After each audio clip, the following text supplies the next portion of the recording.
Welcome back to Radical and Relevant, where we are exploring the genius of Jesus, the genius of his teachings, and learning how to apply them to our lives by exploring the daily gospel for a couple of minutes each day together. Today's reading comes from the Gospel of Mark, chapter 12, verses 1 through 12. And he began to speak to them in a parable. A man planted a vineyard and set a hedge around it, and dug a pit for the winepress, and built a tower, and then lent it out to tenants, and went into another country. When the time came, he sent a servant to those tenants to get from them some of the fruit of the vineyard. And they took him and beat him and sent him away empty-handed.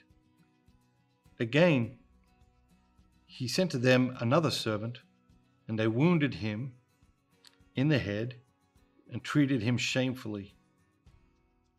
And he sent another, and him they killed. And so with many others. Some they beat, and some they killed. He had sent one other, a beloved son, finally. He sent him to them, saying, "They will respect my son." But those tenants said to one another, "This is the heir. Come, let us kill him, and the inheritance will be ours." And they took him and killed him and cast him out of the vineyard. What will the owner of the vineyard do? He will come and destroy the tenants and give the vineyard to others. Have you not read the scripture? The very stone which the builders rejected has become the cornerstone. This was the Lord's doing, and it was marvelous in our eyes. And they tried to arrest Jesus, but feared the multitude, for they perceived that he had told the parable against them. So they left him and went away. What jumps out at you today? Is there a word or a phrase, an idea? The parable is typically referred to as the parable of the wicked tenants.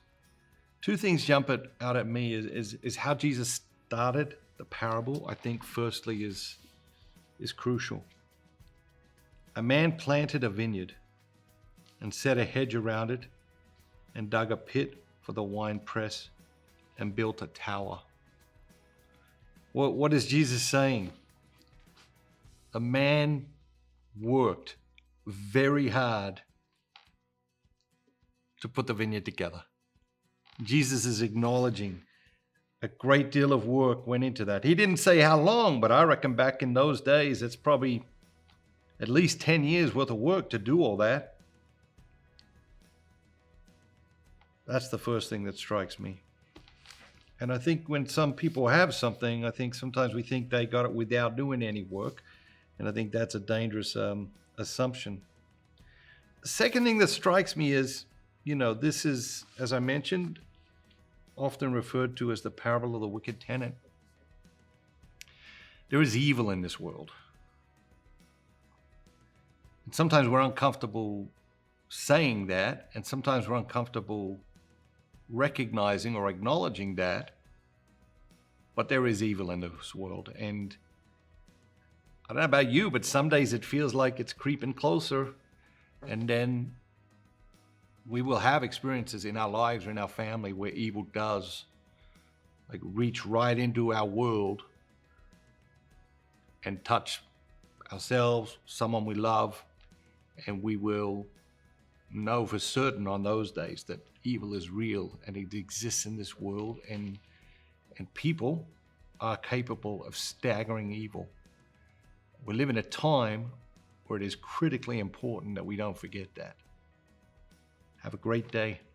Remember, don't just be yourself, be the very best version of yourself, all that God created you to be.